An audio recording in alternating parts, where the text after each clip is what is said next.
Good stuff, everyone. I kind of have this presentation I've actually created today. Earlier, I had asked you guys what you guys wanted to see. I think personally, when it comes to the mentality of growing in any realm, whether it be business, whether that be your relationships, whether that just be having a better circle, your mindset is like, it's not even like 80% or 90%. I think life is like basically 100% mindset, because the physical realm is controlled via your brain, and the physical aspect of building a business or anything in general is quite simple. Like, if you think of it yourself, I'm going to put this in the slideshow presentation. If you think about the intrinsic matter of building a business, you're physically just sitting and then moving your fingers or maybe using your voice. So like anyone can technically do it. It's what you think of and how you perform within your brain that causes and makes or breaks a difference. And so this is going to be like a presentation on how to build the perfect mindset for not only YouTube automation. I'll give you examples of how it works via YouTube automation, but success in almost anything. And anytime any one of you guys have a question that you need me to kind of clarify on, or anything you want to add on, just interrupt me. I'll mute your mic at any point, and then that should be really that simple. Right, so I want you all to kind of understand this first thing, which is a principle of attraction. Most people, a lot of people in Search Accelerator, all chase on revenue. Everyone wants revenue, which is definitely a good thing. That's why we're all here. But everything still remains slow. You feel like you're constantly, endlessly trying to get this thing, but it just comes like a water tap where it's not as flowing and as fast and as efficient as you want it. And so the intrinsic cause of that, I'll go over why in a second. But you'd also then find yourself having these days, especially these older guys who has been in here for a few months. So maybe you, Jimmy, have felt this before, but you'd have some days in particular where you can find super untapped niches, very good topics, and those specific ideas just flow right into your mind without even trying. You're relaxed. You're not even like trying to find good topics. You're just doing it on a random day, and then you have this flow state that you just get into. And so the point I'm trying to make is right here is the less you physically try, the better your results can get. And so I want to show you this driving analogy. I don't know if you guys still remember the first time you've ever tried driving. TM, it's going to be difficult for you to relate to this because I don't think you've driven yet. But the first time you've ever tried to learn how to drive, as an example, you're learning all the mechanisms, the steering wheel, the gas, the brake, whatever the windshield wiper is. You're so hyper-focused, you're trying and working super hard, but it's difficult to obtain and get because your brain is in a cluster, it's not calm.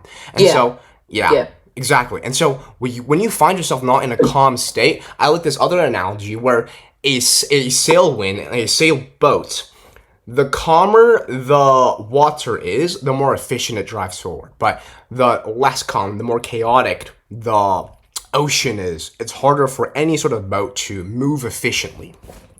And when you find yourself driving, especially months after you get your driver's license, you would find it so incredibly second nature to shift gears, to, you almost unlock this instinct, which I personally find myself when the music is good, you're vibing, you're calm, you're relaxed. And so that moves into this limiting belief I think a lot of people in general have, which is very, very taught from us the second we actually get into education, in the school system, and even work. And that false belief is that working harder equals more money, which is actually counterintuitive if you do it wrong. I like to give this analogy. When you think of the highest earning people, Elon Musk, Jeff Bezos, do they actually work super, super hard? Yes, they might have, obviously, a lot of, working hours, or they say that on the media, right? But what TM says, no, they're not the ones packaging the boxes. They're not the ones that are staying up all late, trying to ship orders, ship products. They're probably just behind in a very, very secret room somewhere in the US, making phone calls and having a very chill, relaxed time. And so that leads into this point I'm trying to make as well. You chase after topics whenever you're topic researching, or you're chasing after XYZ goal. Maybe that is chasing a girl even, right? But you're not chasing flow state, which is what gets you the best topics when you're doing topic research, as an example. I've personally found myself whenever I flow into flow state, which is just super, it's hard to get into, but your brain flows effortlessly, topics come into your way left and right, and you're just in this time where everything feels flawless. That is what will get you revenue. That is what will get you success, rather than chasing for the thing itself, if that makes any sense. Ugh. And so, by the way, does all this make sense? Does anyone have any questions from what I kind of went through so far? No, it definitely does make sense. I definitely resonate with that. I've even worked at Amazon packing boxes, so I really felt that. There we go. That's spot on. Yeah, there's literally people who kind of had that old life. They do the hard work physically, but the results don't match the hours they input physically, right? Yeah, it's like it's not proportional to my effort. Exactly. And I'll go into how leverage works and all that later in this kind of presentation. But the best thing to do, especially when it comes to business in general, whenever you find yourself falling into flow state where everything just seems super easy and just flows through, you can actually reverse engineer that. The way I've done it is anytime I enter flow state, I analyze how I got there. So I usually listen to no lyrical music. I listen to calm, relaxing music. That helps a lot as well. But also like the way I sit, the way I led up to this current time frame where I'm entering flow state. Anything and everything that led you up there, if you can remember how you got there and reverse engineer the specific habits, the specific traits, you could literally fall into that zone the next time you're doing topic research or the next time you're doing anything that you're trying to get better at, which is super, super important, because I want to give this gym analogy, which I think a ton of you guys will be able to resonate with. When your mind is fully convinced that you're already there, you will have the best clarity step by step on what you have to execute on. So any of you guys who have tried to lift a specific PR in the gym or hit a personal record, maybe you're in track or whatever sport you're doing. Let's just say, as an example, I want to get good at bench and I want to hit a 225 bench press.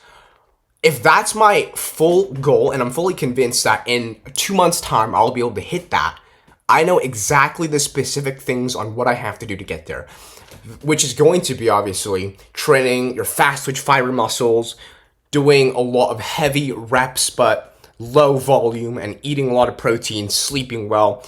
And a lot of you guys actually know what you have to do to get to the level you want to be at. You just haven't acted on it to a T yet. So the gym analogy is a very, very good analogy on understanding that your mind being convicted and in of itself manifesting in a sense that you already have what you want will give you the most clarity possible on what you have to execute on, right? A lot of people I've noticed, they have this weird way of thinking that they have to react to reality. They basically react to life, right? Right here it says, let reality catch up to your mind rather than letting your mind react to reality. So I'll give you another example. I love to give analogies and examples to break down things and have it more simpler. But let's say it was a rainy day, right? It was a rainy day and you don't have a car, you have to take the bus somewhere. And so that's the reality. And then you react to it via going and walking to the bus station, standing in the rain, standing in the cold, and feeling pity for yourself. That's just an example. I'm not saying if you guys do this, but if the example is that's the reality, there's a version of you who doesn't think that way and sees that, okay, it's raining outside, I can't afford a Lamborghini in my garage that I actually want to have, but I believe with all my mind and all my heart that I deserve a dream car to not be able to stand in the rain and the cold for the bus. Rather than just feeling pity for yourself but instead you have the full clarity that you are capable, deserving, and worthy of that man with a Lamborghini in the garage, you would probably think completely differently with the specific actions that you have to do to get there, and your entire map and plan changes compared to the version of you who just feels pity for themselves, walks to the bus station, and lives another day. So the fallacy of what you think you're deserving of yourself will completely change your actions. And as time compounds on, it will help you exponentially grow faster and beat competition. And I don't know if a lot of people experience this as well, but I firmly believe, this might just because I have a high ego, but I believe that I outpace a lot of my competitors in any realm of just the human endeavor. As an example, I've been training kickboxing for probably a month, less than a month. I'm nowhere near good. People still whoop my ass. But the point I'm trying to make is, I think I've progressed in these past 3 to 4 weeks faster than anyone else in those 3 to 4 weeks, because I already in my mind developed this framework that in 6 months time I'll be a weapon of war. I'll be someone who's won a couple of fights amateur wise and can hold himself very, very well in that sport and learn everything. So this comes into this point I'm trying to make, which is my word is iron. And I want you guys to develop this characteristic as well, where everything you say becomes established as a part of law. If that doesn't make any sense, I want you guys to unmute yourself at any time, ask me more questions about it. But every time I say something, I mean it, and every time I mean something, I say it. So that goes into this point. So when you mean what you say and say what you mean, the universe will see that, and reality will literally catch up to you. The bodybuilder analogy again. If you think about bodybuilders who are trying to get shredded, who are trying to make a lean weight stage to win a competition or whatever, they mean that and they know that's going to happen in their mind. Like C-Bomb as an example, he knew he was going to win. Every single time he stepped up before the stage, he knew he was going to be the gold medalist again. And so when he knows what's going to happen and when he means what he does, he's going to have clarity in what he does. And obviously reality literally catches up because of that. And so when you understand that hard work doesn't mean results, but rather a clear and relaxed mind, that was the first point I made in the beginning of this presentation, and you fully understand that you're already a 10K per month CEO, you absolutely deserve it, and that version of you, you start thinking like that version of you and that belief system, and everything you say gets done via raw action and speed. It's really only a matter of time. When all those three crucial pillars align, reality will catch up as just part of it. It may take maybe 2 weeks, it maybe even take 2 months. The time frame might change. That's how standard deviation works. But when you do those things consistently for long enough, and you basically let reality fold to your standards rather than you folding to reality, that's how you can pretty much utilize your mindset to get whatever you want in this universe. Whether that be building a YouTube channel to 10K per month, whether that be building the best dream physique that you have, or getting whatever you wish in this life. And I don't say this to flex in any sort of way, but I didn't really try that hard. I didn't put in much physical effort, energy, and time, but I still built one of my browse channels. You guys all saw this. To 8.7K per month. That was my first ever attempt in long form browse. I had no prior experience, and a lot of you guys might even think like I cheated because I already have an A-player team. My freelancers, they know exactly what to do. They're always on time. They build these really, really good videos. Or that you guys might think I have the money to fund a lot of the videos, and so that's why I succeeded. Or maybe just because I'm Danny, I know a lot about YouTube in general, and I've been in this space for a while. So there can be cope, there can be people who think that I have an advantage. But the reason why I have all of this said in this paragraph, it's only made possible at first because of this mental frame that I've developed since the start. Which is, again, believing that I already have the ability to build a 10K per month YouTube automation browse-based channel. And I think like that version of me who is already there, and I have a calm and relaxed framework rather than constantly feeling chaotic and chasing for the actual numbers. I'm calm, I hold kind of my composure, and that's how you kind of get anything in your life. So the ultimate end point is that the guys who work the hardest physically will probably always stay stuck. But it's the people who identify their zone of genius that will lap the competition. I'll be so straight up with you guys, like brutally honest. I'm not really good at editing. I've probably edited less than like 10% of any of my freelancers out there. I'm not even good at using tools. So 11 Labs, AI, I'm not good at doing that stuff myself. I've personally never touched Sora AI, probably like 3 minutes maximum. I've played with it, but I've never properly utilized it to make videos. What I am good at, and I've identified my zone of genius, which is I'm good at managing the right people and thinking of 10K per month ideas via YouTube automation. And when you think like a CEO, you think of the person that's already making 10K per month, you think like him, those will be your biggest levers to pull in this game of YouTube automation. And identifying that will grow you way, way faster. Again, this is just what works for me. A lot of you guys might even be very, very good at using tools, right? I've told you to some of you guys, I can't remember who, but Jumbin definitely is one of them. And TM, you're probably one of these guys as well. But you guys are very, very good at creating content. You guys are sharp when you guys are recording. And those videos end up performing better than the freelancers just because your good skills come via your content creation ability. I'm decent at that, but I'm not great at that. And when you identify your zone of genius, you can exponentially grow faster by just doing the one thing you are the best at that no one else can replace.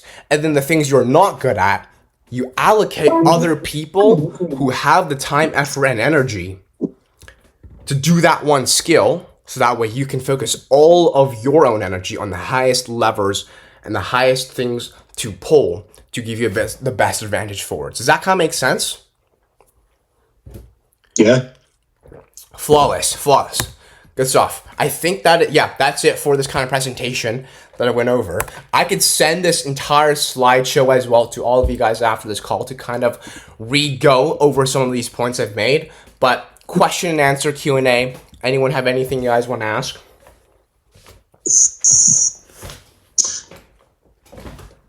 I don't. I'm still just, finding areas and things that you're good at. Yeah, I guess I'm just kind of in the exploring stages of all this and stuff. And I guess I pretty much just started learning about this. So, yeah. There we go. 100%. Cool. It's cool. It's cool. I definitely, I'm hearing all the points. Definitely speaks to me. So. Boom.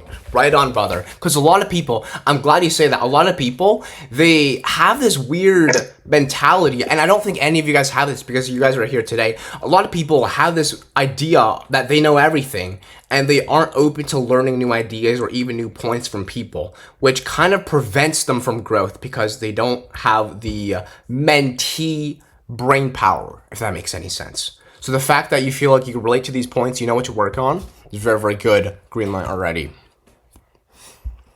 Heck yeah, man. Heck yeah. Heck yeah. There we go. Anyone else? I think they got their mics muted. A couple of them do. Yo, Danny. Yeah. No, I'm here, bro. Nothing to add, man. It's good stuff. Perfect. Jimmy. Do you still post on your how-to channels, or is that just printing you money still? Yeah, right now I've paused on all the how-to channels, and so I think it has been 2 or 3 months. They're just printing me passive income. It's definitely slowed down, but shifted the focus from evergreen search-based content over to browse-based content. Fire. Yeah, and that relates to, which one was it? Thinking and making decisions like a 10K per month CEO, which is right over here. That's my opinion, my humble opinion, what I think I'm pretty good at, but I'm not good at the actual ins and outs of running of the business work itself. But because that, at the end of the day, that's so easy to learn and adapt to. You can actually outsource that. And the thing that isn't easy to adapt to is making ideas and testing different things that can potentially bring you to the next level, which is going to be thinking like a CEO. But Andy, Darren, any one of you guys have anything you guys want to add as well within this period? I know Darren, I think you probably joined like halfway, so you missed a lot of the points at the start. But anything you guys want to add? Questions, comments, concerns? No, I just agree. It's like more of a mental thing, because if you're always thinking so negatively, you're not going to get anywhere, even if you put in the work. Nailed, brother. Absolutely. There's some people who are actually so genius, and I've had like students while I was in high school as well. I thought they would be absolute masters in really anything to put their mind to, but they just don't have the right framework. And I find like, dude, you're super smart, you're intelligent, you answer these like science class questions without even trying. But then they just don't have the, maybe it's inspiration, maybe it's a motivation, I can't tell. But their mind is literally stopping them from whatever I want. Andrew Tate this says as well. It's like a lot of people are not actually too stupid to get results in life and to succeed. They're just too lazy or arrogant. And I think that is partially very, very true for people who have very, very good, smart brains, but they just can't figure things out because they're either lazy or they don't have the mentee mindset to learn from people, which I think is very, very cool.